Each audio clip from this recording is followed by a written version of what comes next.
T हुई थी। उत्तर दिशा के सबसे ऊंचे पर्वत पर, जहां बादल भी नीचे रुक जाते हैं, जहां हवा में ठंड नहीं बल्कि मौन बसता है, वहां एक युवक ध्यान में बैठा था। उसका नाम था ध्रुव शौर्य। उसकी आंखें बंद थीं, सांसें गहरी स्थिर, शरीर अडिग मानो पत्थर की मूर्ति, लेकिन उसके भीतर दिव्य अग्नि जल रही थी। यह वही अग्नि थी जिसने कभी अनियंत्रित होकर संसार को जला देने की धमकी दी थी। वही अग्नि जो ध्रुव की पीड़ा, अपमान और संघर्षों की साक्षी रही थी। आज वह भड़क नहीं थी, वह शांत थी। पर यह शांति डरावनी थी, क्योंकि जो अग्नि नियंत्रण में आ जाए, वह विनाश से कहीं अधिक खतरनाक होती है। ध्रुव की आभा अब पहले जैसी नहीं थी। उसके चारों ओर कोई उग्र ऊर्जा नहीं, फिर भी पूरा पर्वत दबाव महसूस कर रहा था। जैसे यह स्थान जानता हो, यह युवक अब साधारण नहीं रहा। धीरे से हवा में एक गूंजती हुई आवाज उठी, गंभीर, अनुभव से भरी। गुरु यजीदत्त, ओपन कोट, ध्रुव, तुम बदल चुके हो, क्लोज कोट।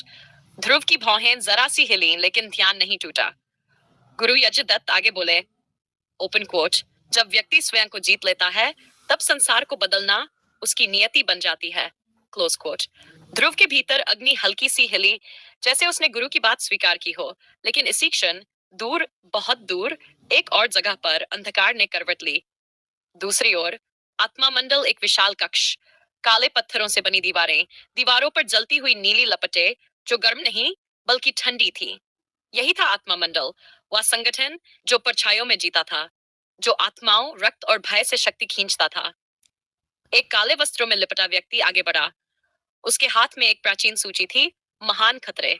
अब तक इस सूची में राजाओं के नाम थे, महासाधकों के नाम थे, लेकिन आज एक नया नाम लिखा गया। ध्रुव शौर्य। क्षण भर के लिए पूरा कक्ष शांत हो गया। फिर एक ठंडी हंसी गूंजी, ओपन कोट, इतनी कम उम्र और इतना भारी नाम, क्लोज कोट। एक और आवाज, ओपन कोट, अगर अभी नहीं रोका गया तो यह अग्नि हमें जला देगी। आदेश साफ था। ध्रुव शौर्य अब केवल एक योद्धा नहीं बल्कि एक खतरा था। वापस पर्वत पर ध्यान समाप्त हुआ। ध्रुव ने आंखें खोली। उनकी दृष्टि शांत थी, लेकिन उसमें वह डर नहीं था जो पहले हुआ करता था। उसने आकाश की ओर देखा। दूर दूर तक काले बादल इकट्ठा हो रहे थे। बिजली नहीं चमकी, बारिश नहीं हुई, फिर भी हवा भारी हो गई। गुरु यजिंद्र दत्त ने धीमे स्वर में कहा, ओपन कोट, युद्ध की घोषणा बिना शंखनाद के भी होती है, ध्रुव। ध्रुव खड़ा हुआ। उसके कदम शांत थे, लेकिन हर कदम के साथ धरती को याद आ रहा था, अग्नि जाग चुकी है, आकाश में बादल गहराए, और यहीं शांति के अंतिम क्षण में युद्ध की आहट सुनाई देने लगी, क्लोज कोट। केत गंभीर, भावनात्मक की ऊंचाइयों से उतरते समय ध्रुव शौर्य के कदम भारी नहीं थे, लेकिन उसका मन अतीत के बोझ से भरा हुआ था। कई वर्षों बाद वह उस दिशा में लौट रहा था जहां कभी उसका घर था, जहां शौर्य वंश का नाम सम्मान से लिया जाता था। आज वह भूमि शांत थी, बहुत ज्यादा शांत। टूटे हुए द्वार, झुकी हुई दीवारें और हवा में फैली एक अनकही पीड़ा। ध्रुव रुका। उसकी आंखों के सामने बचपन की तस्वीरें उभर आईं। माँ की आवाज, पिता की कठोर लेकिन सुरक्षित छाया, वंश का गर्व। लेकिन यह गर्व किसी ने मिटा दिया था। उसके भीतर दिव्य अग्नि हल्की सी हिली, मानो इस भूमि को पहचान रही हो। तभी हवा में एक जानी पहचानी आवाज गूंजी, आचार्य विदुर, ओपन कोट, यह स्थान केवल मिट्टी नहीं है, ध्रुव, क्लोज कोट। ओपन कोट, यह स्मृति है, और स्मृतियां कभी स्वयं नहीं मरती, उन्हें मारा जाता है। ध्रुव ने गहरी सांस ली।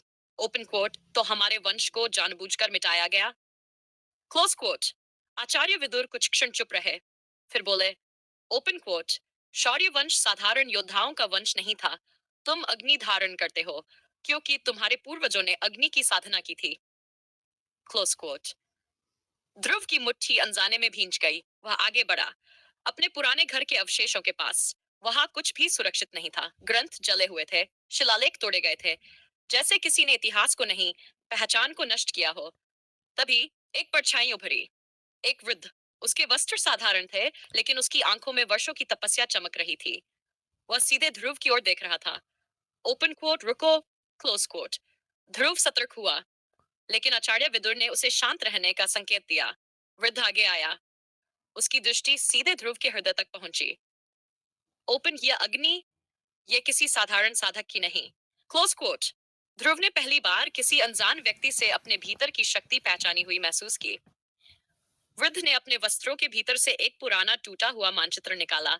उस पर अग्नि का चिन्ह था और एक मंदिर का धुंधला सा चित्र। Open quote. सत्य वहां है जहां अग्नि स्वयं परीक्षा लेती है। Close quote. यह कहकर वृद्ध पीछे मुड़ा और जैसे ही वह धुंध में समाया, जब मानचित्र ध्रुव के हाथ में रह गया, आचार्य विदुर ने उसे देखा। उनका स्वर पहली बार गंभीर से भी गहरा हो गया।